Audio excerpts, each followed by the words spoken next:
Rajapeth police स्टेशनच्या हद्दीत दुकानाबाहेरून soybean तेलाचे 3 डबे चोरणाऱ्या एका विधी संघर्षग्रस्त बालकास पोलिसांनी तात्काळ ताब्यात घेतले आहे. त्याच्याकडून चोरी गेलेला संपूर्ण 7,440 रुपये किमतीचा मुद्देमाल हस्तगत करण्यात आला आहे. फिर्यादी प्रमिला गुप्ता, राहणार नंदा मार्केट, दस्तूरनगर रोड, अमरावती यांचे गुप्ता किराणा दुकान असून 20 जुलै रोजी सायंकाळी त्यांच्या दुकानाबाहेर ठेवलेले स्वस्तिक कंपनीचे सोयाबीन तेलाचे 3 पिपे अज्ञात चोरट्याने लांबविले होते. या प्रकरणी राजापेठ पोलीस ठाण्यात गुन्हा दाखल करण्यात आला होता.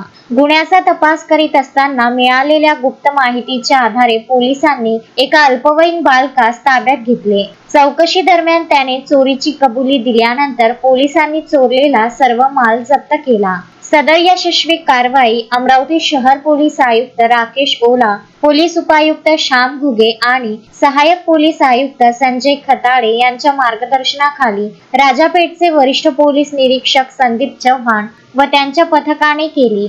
शोएब खान, विदर्भ न्यूज, अमरावती.